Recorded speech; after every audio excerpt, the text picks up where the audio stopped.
So we're very, very excited about that. Welcome to the Encounters Documentary South African International Film Festival. I'm probably saying that incorrectly, but all together. Hopefully you've watched the film Mother to Mother, made by two of the people who are with us today. The director, Sarah C.F. de Gouveia, and the producer, Carol Shaw, joined by Dr. Sindiwe Magona, who is a legendary novelist and writer in South Africa. We're so excited that we're all here together, talking about what I think is a very timely conversation. Let me introduce each of you. Please just share a little bit about yourselves before we jump into the discussion. Shall we start with Dr. Sindiwe Magona? A brief introduction and how you're involved with the film. As you know, we've had, thank you for having me. The name Sindiwe Magona is, tomorrow is my birthday. I'll be many, many, many years, many decades old. I was born at, in the Eastern Cape, then known as the Transkei. August 27, 1943. So I have lived, well, I was a baby, but I've lived part of the end of the Second World War, pre-apartheid South Africa, apartheid South Africa, post-apartheid South Africa. It's been a long and exciting life on the whole. The film you will be watching tonight is associated or comes because there is the novel I wrote, Mother to Mother. My very first novel, it comes, I think it's my 5th book.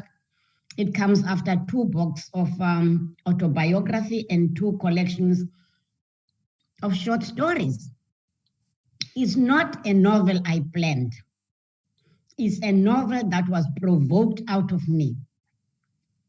The incidents around which the novel is based happened in 1993.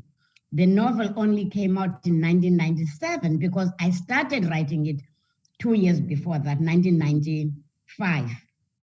And during the discussion, it will come out why I felt compelled to pen that novel. Thank you very much. Sarah, would you like to go next? Hi, yes, that's fine. My name is Sarah Gouveia. I am a filmmaker based in Cape Town. I've been making documentaries for the last, I don't know, maybe 12 years or so. It was actually Carol, who's here with us tonight, Carol and Marilyn, that invited me to work on this project. And I had the pleasure to read the book and to watch the play and to work with Sindiwe, who always has some wisdom to share with us. So yeah, that's how I got involved in this project. Thank you. Thank you very much. Carol? Hello, my name's Carol Shaw. I've been in our industry for a very long time, mostly as a writer of drama. This is my first foray into documentaries. I'm called an emerging producer, and I feel every inch of it among all these documentary makers. They're absolutely marvelous. We were very lucky to find her. My association with this project is very long, 4 years and upwards. We steeped ourselves very deeply in this material. It yielded all kinds of opportunities and all kinds of possibilities. I don't believe we've been able to do justice in 1 hour to this incredible work, which is a seminal work of Sindiwe Magona. And I hope that our viewers will see something of the wisdom and the magnitude of this book. It's an incredibly important book. And Sindiwe was absolutely wonderful to work with. Just the most energetic, lively, intellectual, critical thinker, a most incredible person in our country. I'm so privileged to have been part of this. And I hope I've done a little bit of justice to her work. Thank you so very much. Let's start with, I mean, you've explained in the documentary why you felt you needed to write the book. But I as I was watching, I was like, how did you actually, you knew the mom personally, one of the moms. I'm just wondering, like, did you talk to her at all, or did you just write the story from a fictional perspective? I was quite curious about that to start with. One of the things people don't know about me is that I am a coward. Were I not a coward, there would be no novel. Like most people, when Amy died the way she died in South Africa, I was shocked. I was appalled. I was saddened. But I don't do any, that was not the first episode of somebody, you know. We have Uyinene, that it was a year yesterday. Yesterday. Those things happen. I feel saddened. I feel, you know, I don't do anything about it. I really don't usually. I didn't about the Amy Biehl episode. I'm away, I'm working in New York, then at the United Nations. I feel saddened. I know I come from Guguletu. You know, one of the jobs I did when I was still in South Africa was work as a welfare worker. And Section 3, where she died, was my area. If I went on home visits, that's where I could take you to that spot blindfolded. I didn't do anything about it. I felt sorry for the Biehl family. Very, you know, 2 years later, months later, I come for the elections. I stay here for 6 weeks. I interview people. I'm very excited.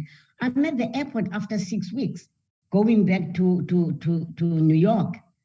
Lindiwe and I are talking about the excitement of the elections and And these 4 young men who were accused of killing Amy are on trial. Then, so that comes into our conversation. And Lindiwe says, do you know what? One of those 4 boys is Nontutuzelo. Which Nontutuzelo? I am Nontutuzelo, I mean, the one and only we know. Next thing that jumps out of my mouth is, how is she coping?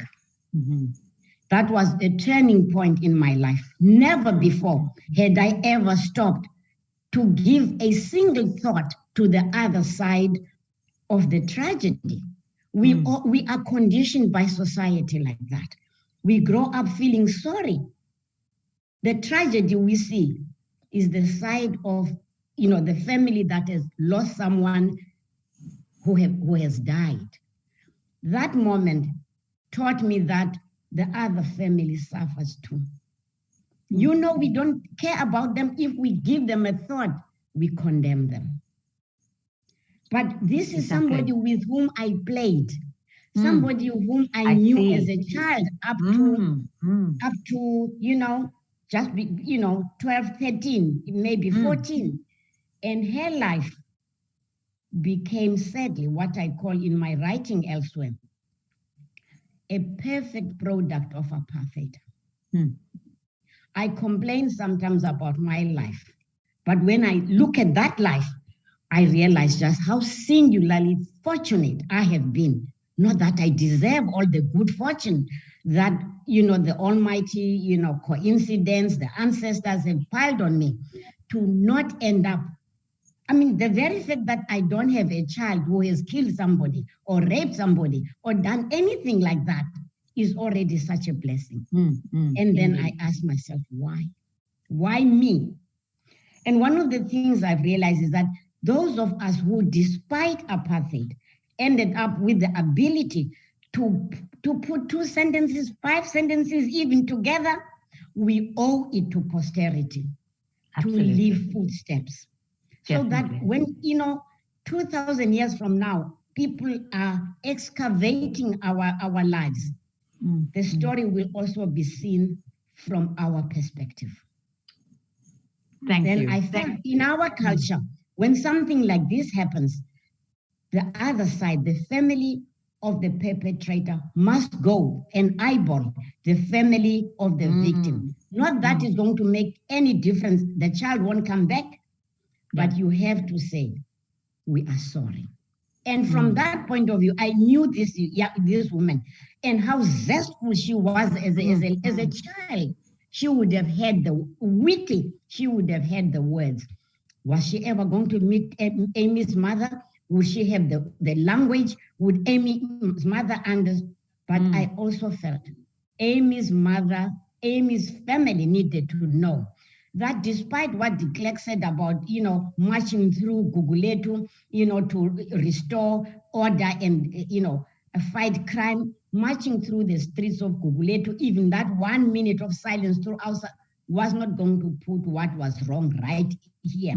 The parents of this child needed to know, yes, those young men were held responsible, but in reality, all of South Africa killed Amy Biehl for allowing race hate to reach those proportions. Wow. Wow. Thank you, Ma. Carol, in approaching the story, how did you know where to begin? Because it's so complex. There's so many there's so many aspects. I mean, a lot of people standing where we are, some people may not even fully understand the Amy Biehl story. So how did you know where to begin?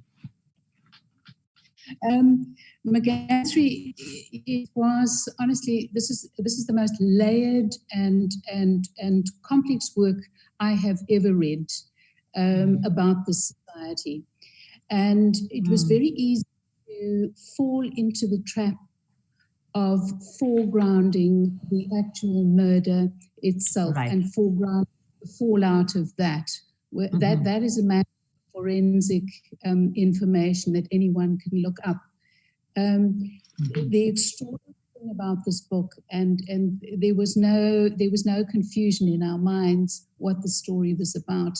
It was the most wonderful imagery and wonderful description, and without sentimentality, a simple and real look at the life that was lived. A wonderful portrait was drawn of the life lived by youth in those environments, caught in a spiral of poverty and desperation, alienation, isolation.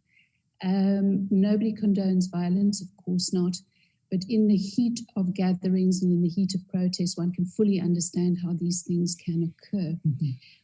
The draw and the beauty of this book and the significance of this book, in my opinion, is that it draws a very, very clear portrait of how youth have been expected to grow up in these areas in this country, and how that slide has happened and how we have lived in two worlds in this country.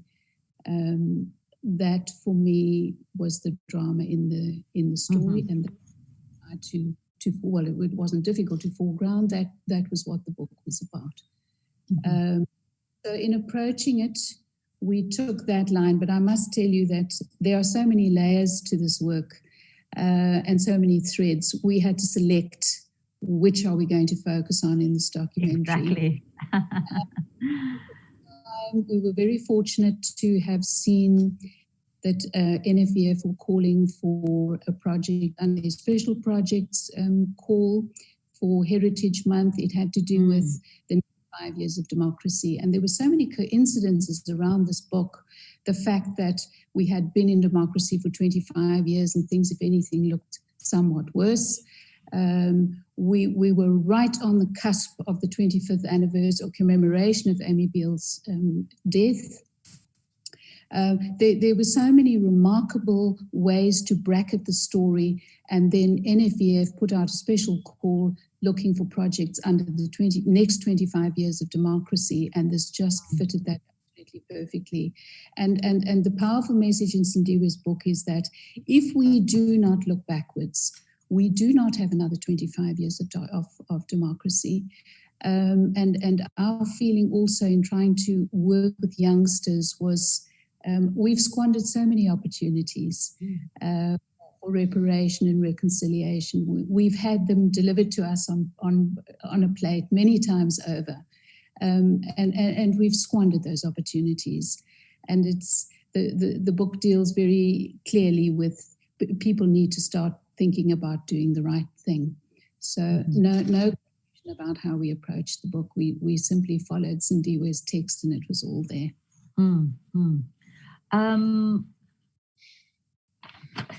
Sarah, how would you like to respond? Just in terms of what was, yes, this is the inspiration, but what were you holding on to as you were creating this work? Well, I mean, for me, the main idea was really trying to create a parallel between past and present. I mean, thinking about that idea of 25 years of democracy. And there are passages in the book there when you read that. And I mean, with my work, I travel a lot to all sorts of areas in Cape Town and in the country. And it's impossible not to see the parallels.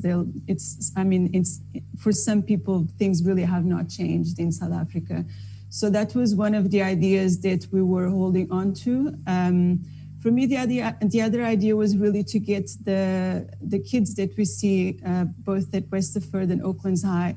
We wanted them to try and reflect on the book. And for me, that allowed us to look at other aspects of South African society. For instance, the different levels of education that you get in South Africa.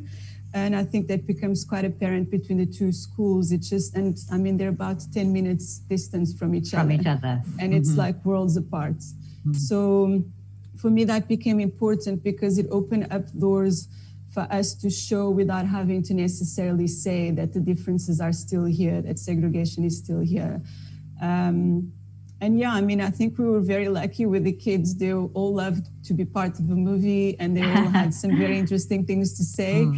Yeah, I mean, we were hoping to do a proper screening at the schools with a Q&A and everything, but obviously this pandemic has brought difficulties, so we'll deal with that at some point, hopefully. But yeah, I mean, in terms of the creative aspect, it really was trying to maximize the fact that we had access to the play as well.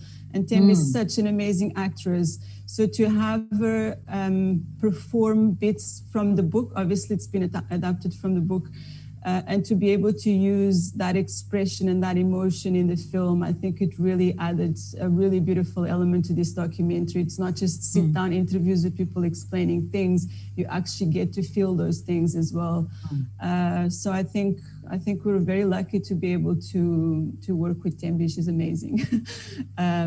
Yeah.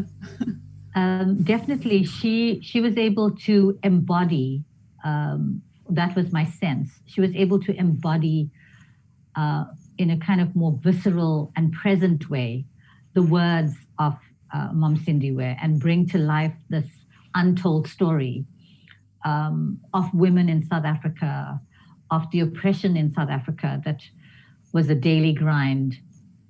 And for some people, it might be like, oh, it's like making an excuse for why someone would kill.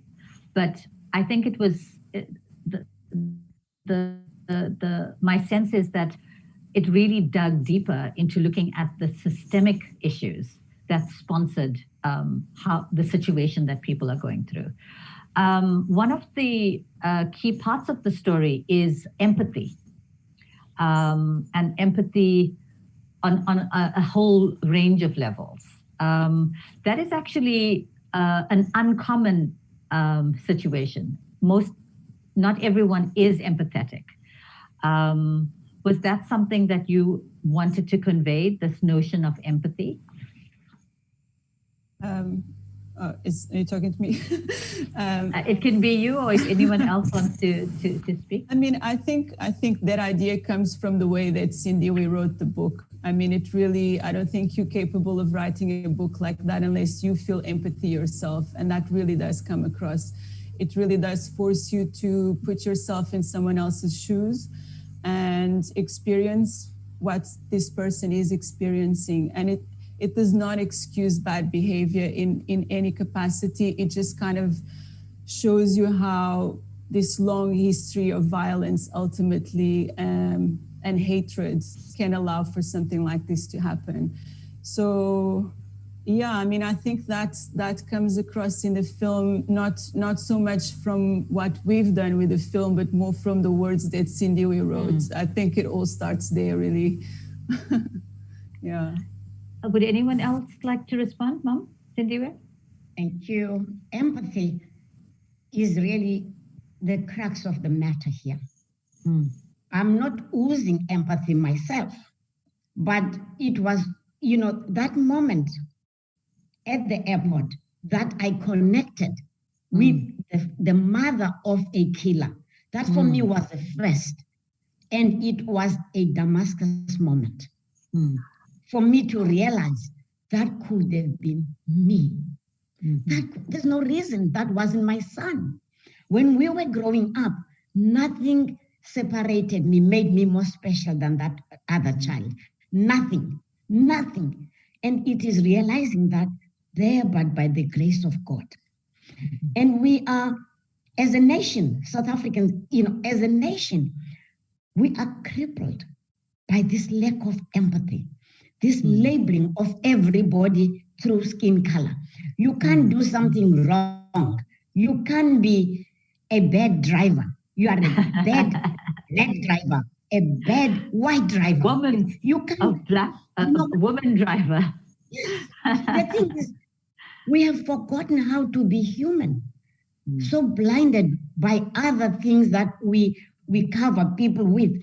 And as long as we allow ourselves to be so blunted spiritually that we fail to put ourselves in the shoes of the other, we are othering, whether we know that or not. And the othering we know and admit may have visible, tangible things in our heads like skin color or gender, but in the final analysis, there are layers of othering we do not admit. We should not allow ourselves. We should really peel the eyes in our hearts and in our minds so that we see differently. We see beyond what we usually look at. We need empathy hugely in this country. Carol, do you want to respond to that? I agree with that. I think the whole book is about that. This incredible character, Mandisa, who has to endure the unendurable. And she does so in the novel with unending grace and with unending kindness and gentleness. And her thoughts always are for the mother of the other child. I think most of us here are mothers. I have a son who would have been the same age as the character in the book who committed that crime. Yes, it's an extraordinary portrait of understanding and empathy and reaching out. And that definitely is the central theme. It moved us all. We've told so many stories about murders and violence, and we've never looked at the inside of them. We tend to gloss the forensic details of those things, and this is such an incredibly sensitive look at how real people have been twisted and turned, used and abused, as you said, in the systemic horror. And how Sindiwe has drawn the character of that youngster that one can understand, relate to, and see his life as opposed to the other world, the lives that this youngster had to live. The book draws a very bleak portrait of what youth face in this country. Forward. Not only then, as Sarah so wisely said, the parallels are extraordinary. 25 years has made very little difference psychologically, very little physical and material difference to that layer of society. Yes, a great deal of empathy is required on the part of everyone and to do the right thing. And I think the whole specter of COVID that just, landed globally and in South Africa has really shown up the inequalities that are very much creating, we all can quote the highest statistics for South Africa, the highest level of violence on a whole range of levels. Actually, you name it, and I might be able to give you the statistic. But so it's we have that, but the driver for it is the inequality and is how little has, in material terms, actually. It followed the fault line.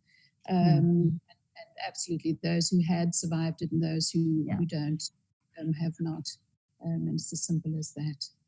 It's an incredible book. I wish all South Africans would read it. It's so informative. Well, I'm sure after this, I'm sure this is definitely going to help let more people know about it. Yes, Ma'am Sindiwe. Yeah, and talk about the actor, Thembi Mtshali Jones. We need to acknowledge the fact that to a large extent, this is actually her child. Yes, I'm not an easy giver. But she is such a remarkable person. I gave her a present, a book, mother to mother. And she read it and came back and said, I want a one-woman play. I want to do this story on stage. Look where we are today. But she read the book. First of all, you give people books. A lot of people don't read books. People I know. She took the time to read the book. She read it, and then she responded by wanting to share this story. Having just been part of her book, by part of her biography, Theatre Road, which came out November last year. You look at Thembi's, part of her life in that book, and you look at the part of this woman, Mandisa. I'm not saying there's parallels, but it makes you realize that what happened to Mandisa and her family was not an exception to how people live. That's more the rule, and that's actually the frightening thing. People like Thembi Mtshali Jones, like me, those are the fault lines, the ones who escaped. Wow. So confronting the reality, empathy, forgiveness, I think, is also a major part of the conversation. And certainly, I remember being very struck by Amy's death, and also I was surprised by her parents' response. And we've seen that they've continued to be active, with the Amy Biehl Foundation, and they've been very active in trying to make a difference, even in honoring what their child wanted and how she contributed as well. So I think forgiveness was a major part of the conversation, and definitely an inspiring part of the story, for sure. What is the alternative? What is the alternative to forgiveness? To go on warring. This is where we are. We haven't achieved forgiveness in this country. And therefore, we are a country at war with itself. I think that's a very significant point in the book, is the traditional African way of doing things, and it's something we have not done, is the perpetrator does need to look the person in the eye and ask for that forgiveness and be willing to accept it and be willing to do whatever's necessary, whether it be reparations or whatever else is necessary. But we haven't done that work. You've said it. Difficult conversation. Yeah, I mean, in terms of forgiveness, I do find the way the Biehl family responded to the situation was quite special. I mean, I think most people would probably decide to be hateful in a situation like that, but they chose to forgive. And I think perhaps they chose to forgive not only because of their obvious love for their daughter, but I think that perhaps they could also see the bigger picture of what was really happening in South Africa. So I think they could look at it from the outside and understand why this had happened.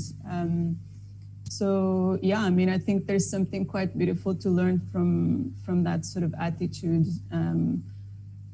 Yeah, I mean, that's in terms of forgiveness. I think South Africa still has a long way to go, but I think that's why it's important to have more of these conversations as well. Yes. And more books written by Sindiwe.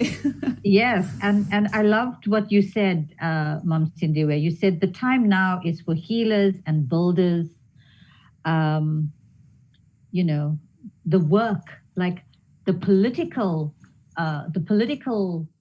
story is one piece of it, but now we have to stop looking on, although there are still systemic things that are there that need to be engaged, but we also need to have a paradigm shift and be building in a different way. We need to deal with this from all angles, from the angle of institutions, individuals, corporations, organizations, schools. Like something else that you talked about was the what did you call it? A Marshall Plan. Where's the Marshall Plan? No, I'm laughing because it's like, it's so obvious.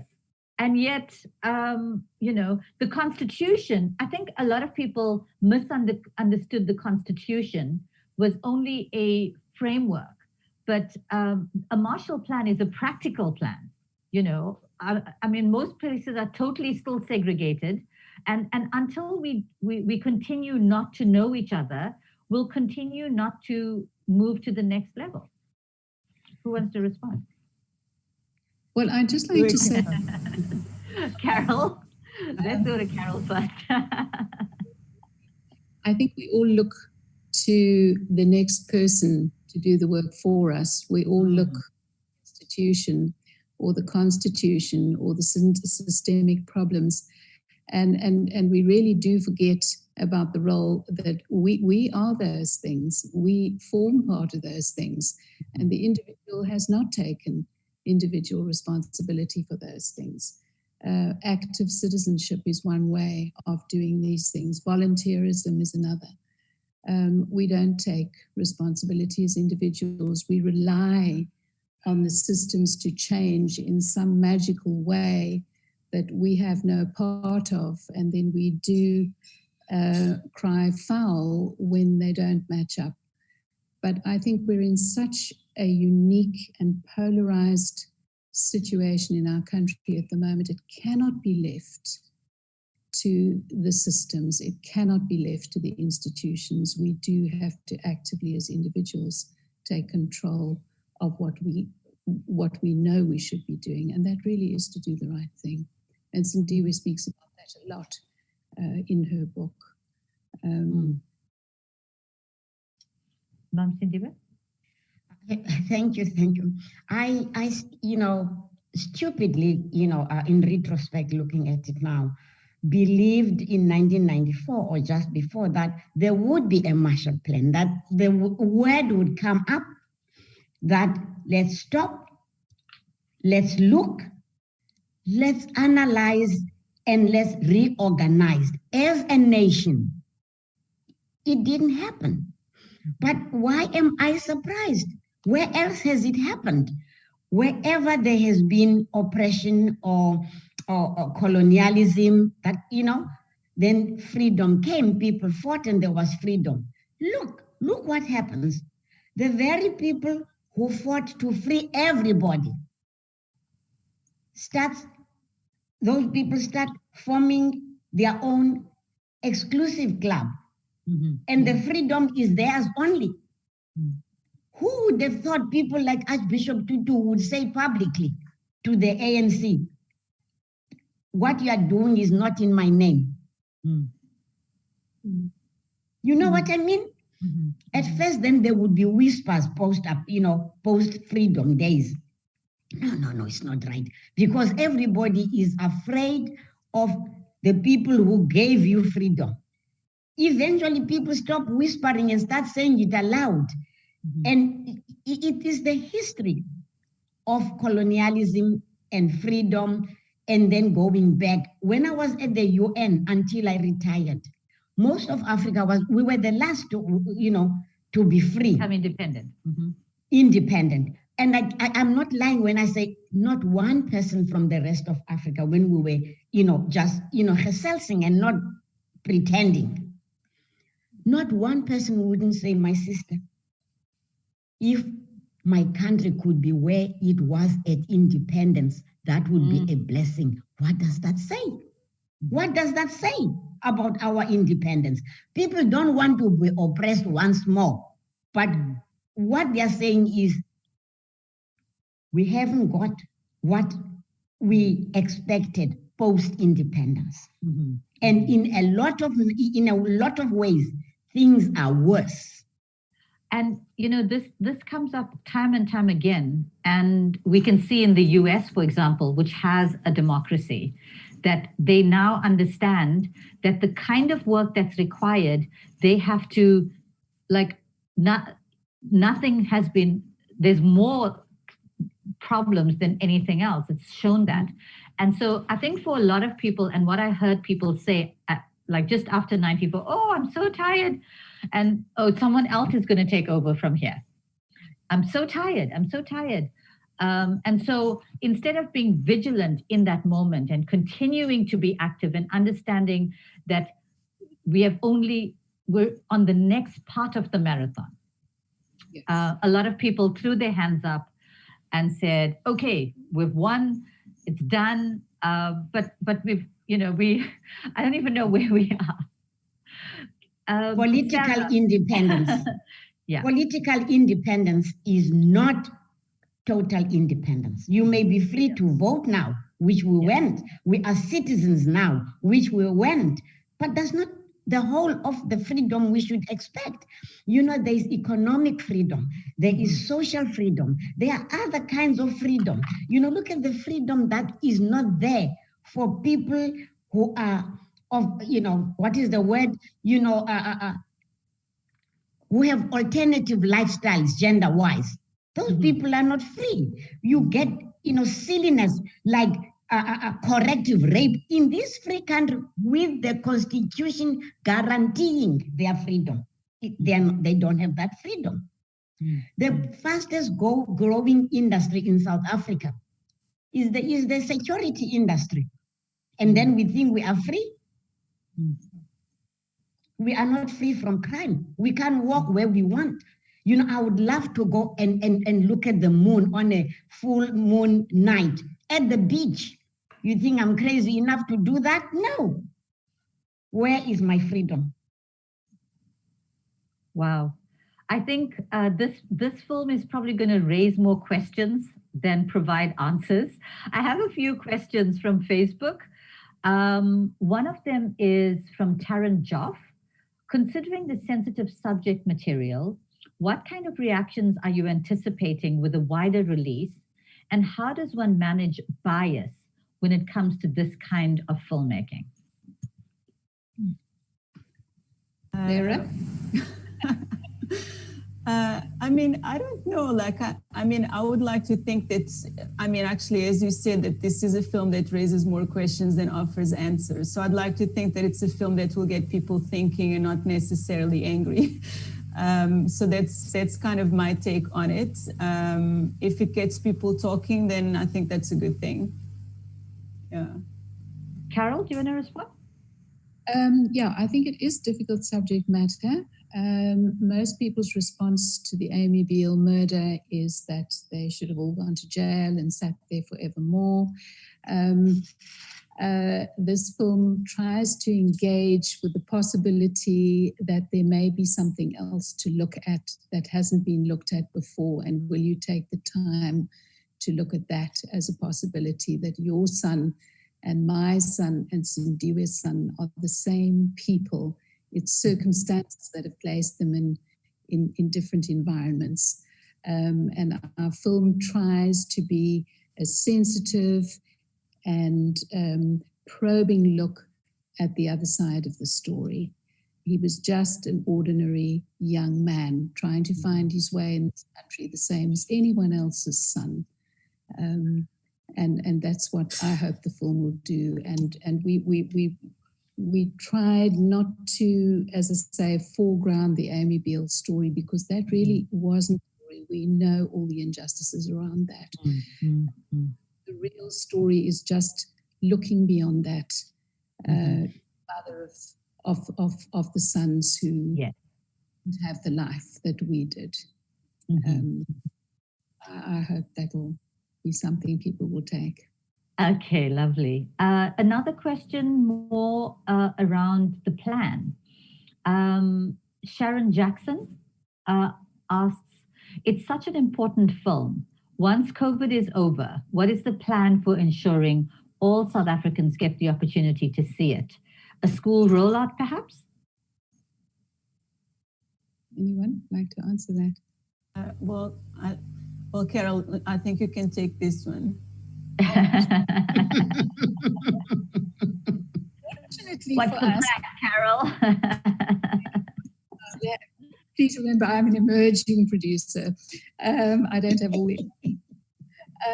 one of the wonderful things about working with this book is that it's been so widely disseminated around the world and widely disseminated through the school system.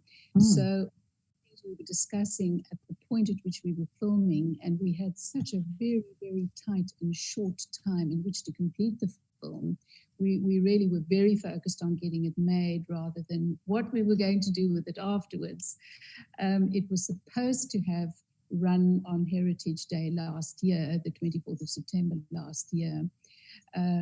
We had finished the film in time for that, but SABC were to have first call on it, so we wanted to get past that before we looked at a wide distribution.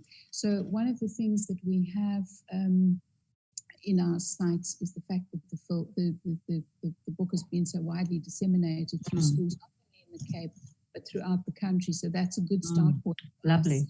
To get it to the schools and the universities as well. And that's our first point of call, is the schools. We will have to look at the kind of distribution that we can get done in South Africa. It's presently available on Showmax, and we're hoping that that'll draw a good viewership. And we're very much in the marketing phase of the film, but it's not a clear-cut answer, I'm afraid. Is that Sharon? Well, we wish you all the best, because definitely these are important conversations. Another question from Facebook. Mother to Mother is a beautiful, thought-provoking film, as mentioned. In the film, most Born Frees view 1994 as a year that South Africa was sold out, where we had not fully received our freedom. How can we use the book and film to explore issues of economic, social, and individual freedom? Sindiwe might be a good person. One of the important, aspects of the story for me is what you have, mentioned already, the reaction of the Biehl family. When I think of the late Peter Biehl, and I remember his words in the New York Times when the 4 young men who had been jailed for life, they'd been given life sentences, when they were freed, his reaction was that he hoped that South Africa, that the country, the nation, would give these 4 young men the support they need so that they may live worthwhile lives. This is for us as a nation.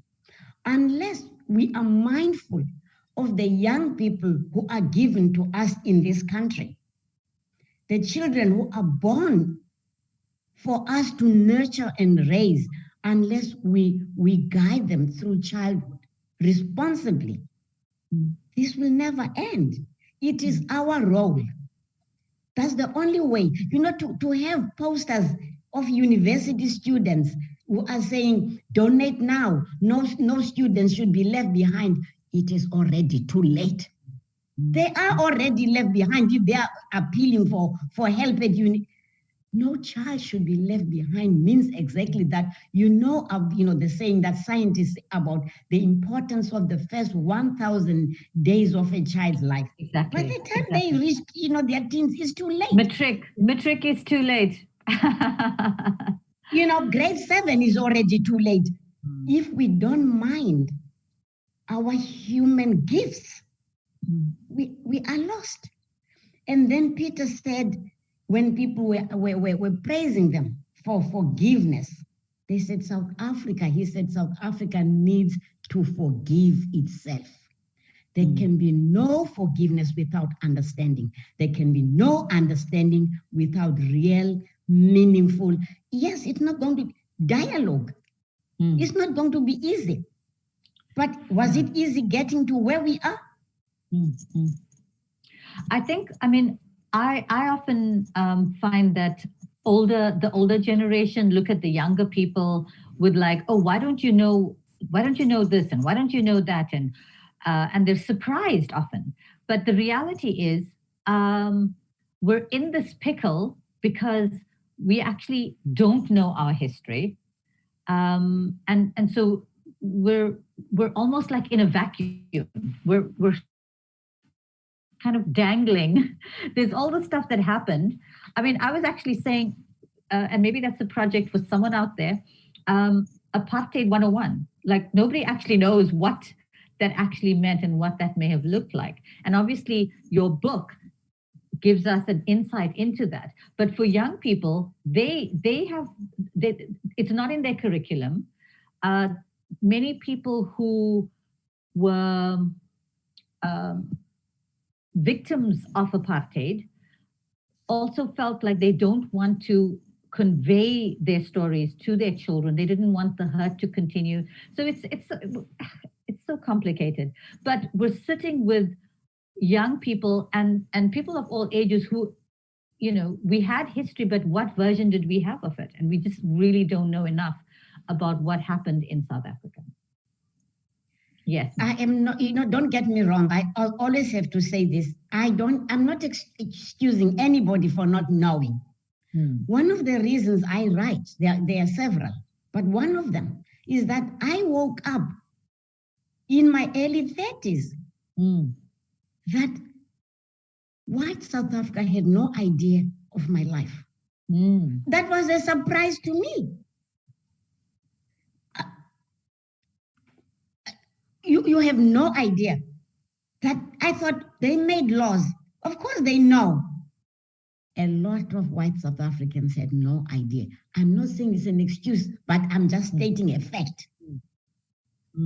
We didn't know. We were in such tight and compartments, enclosures. It was very hard to really get a grip of what happened on the other side of the walls. We had our own walls. There was the Berlin Wall, the China Wall. We had our own walls. So we didn't know, even among ourselves, never mind convey that to the next generation. And this generation will never fully understand their battle if they have no grip of what they have inherited. Wow. Sarah, Carol, would you like to add to that? Just very briefly, I think that a great many South Africans just really have no idea of what has been affected in their names. We have been left with an even more extraordinary lack of generosity to one another as a nation. And I think, to me, this book is a start point of that, is finding the generosity between the different races, the different political viewpoints. If we ever had that, we certainly have lost it. Yeah. I actually wanted to add something to an earlier point, which was when we were talking about the Marshall Plan.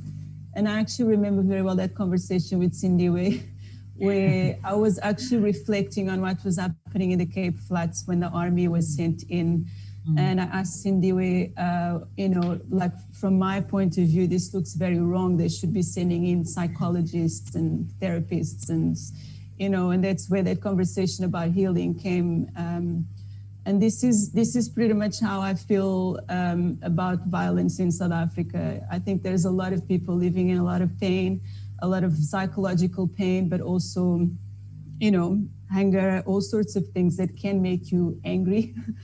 And I think that without a serious program of healing, it's going to be very difficult for South Africa to move forward and to actually be able to forgive, because it's difficult to forgive when you see no change, So I think people need to, again, going back to the same point as well of knowing your history and understanding how you end up in a certain place. It can help you heal, and it can also help you find the strength that you need to actually make the change in your life, because a lot of the change in our lives is individual. I mean, Sindiwe's story is proof of that. She decided to change her life and she was very successful at it. And I think all of us, if there's unhealed pain, it's very difficult to move forward. So that's really like my perspective on the bigger picture is really that's maybe where government has been failing. I mean, I think therapy in South Africa should be free for everyone. I don't know how you make that happen, but I'm sure there's money somewhere that you could organize something along those lines. And yeah, I mean, yeah, I don't know. It's well, it's a big project, and we all have to, at whatever levels, we need to engage it and be brave enough to have these conversations, because we can stay in our silos and we can pretend that things will resolve itself. But like COVID, which is such an interesting metaphor, no one is untouched. In the same way, unresolved trauma, we're all part of the same organism. Like, we say we are one in a kind of spiritual sense. And if we're talking about healing, there's the whole spiritual aspect. But until we know that and can see each other as human, without the whatever, however, and for me, it's so insane because I didn't choose, okay, how I cut my hair may be a choice, but I didn't choose my eyes. I didn't choose my, what skin tone I have, but I'm judged on it. And that determines how my life might go. That determines how people respond to me, whether they'll hear me or not, or whether I can get that job or not. And so this is the crisis as humans. We need to, how do we really understand that there's something, an injury to one is an injury to all. I remember that slogan well. And yet, if we could free ourselves from that, from what binds us, so that we don't see and accept one another as just equals, as human beings, and therefore everybody deserving of having a life that is worth having. If we could just go over that, my battery's going low. I'm sorry, battery going low. Okay. Luckily, we only, shame. If we could free ourselves, so much joy. So much joy awaits us. If we could all free ourselves from hate. And I must say, I'm not saying, I'm not talking about color blindness. because I think color blindness is also a problem. See me, acknowledge me, honor wherever I come from.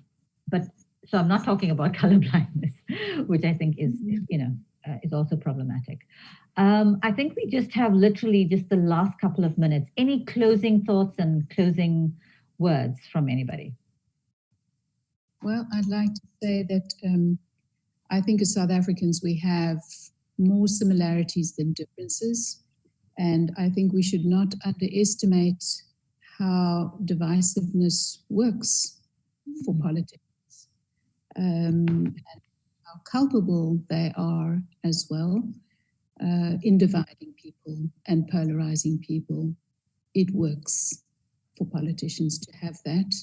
It doesn't work for us, but we are more similar than we are not. And my closing statement would be that South Africans try to find the generosity toward each other that this film encompasses, and that Sindiwe's work espouses. Thank you very much. Sarah? Well, I mean, I would like the audience to, to understand a little bit. I mean, I'm guessing a lot of the audience might not have read the book. So I hope that from the film, they take that idea of putting yourself in someone else's shoes to try and understand their experience.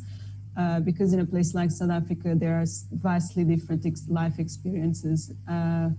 So for me, that would be important. So I'm hoping that's what the audience is taking from this film, apart from obviously all the wisdom that Sindiwe shares and some of the interesting conversations that the students had as well. I think it was great to see the students who I think were 16 or 17 when we interviewed them, like thinking about their situation and, I mean, ultimately they are the future. So, I think it's good that they learn about their own history. There's one of the girls in the film, Christine, that really touched me when she said that they got some assignment about forced evictions and she could just go and talk to her grandmother because she experienced it.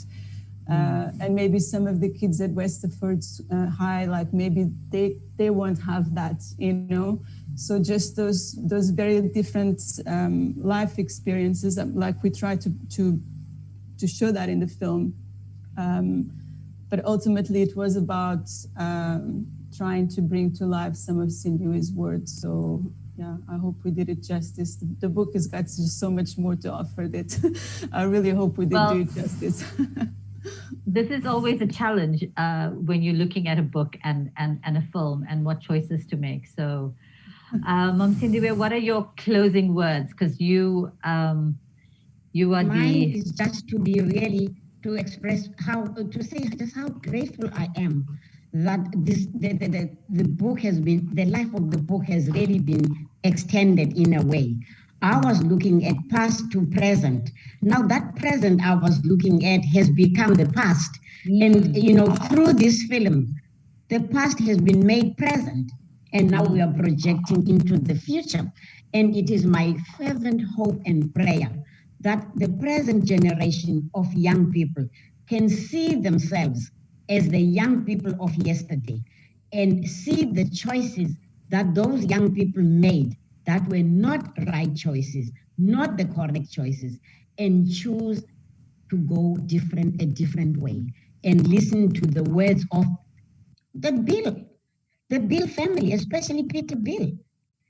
Try to make the kind of choices that enable you to live a life that is worth having. Mm-hmm. Thank you. Thank you so very much. Thank you everyone for the conversation. Thank you for the film. Thank you to the Encounters Film Festival and the team in the background who have put it all together. It's all appreciated, and I hope that people watching will watch as many films as they can. It's a once-a-year opportunity, and shame on you if you haven't caught it, because the tickets do go fast. It is free, but you do have to register. So thank you once again to everybody. Really enjoyed the conversation, and what I say is some of us have to hold the vision for the kind of South Africa that we want. We have to imagine something different than what we're seeing. But we have to be vision holders as well. So I hope more people will be vision holders, and people are, hopefully will do the work. I think people are doing the work on many, many levels, but we still need more hands, more hearts, more heads. Thank you very much. Thank you, Magona. Thank you. Thank you. Thank you. Thank you. Thank you.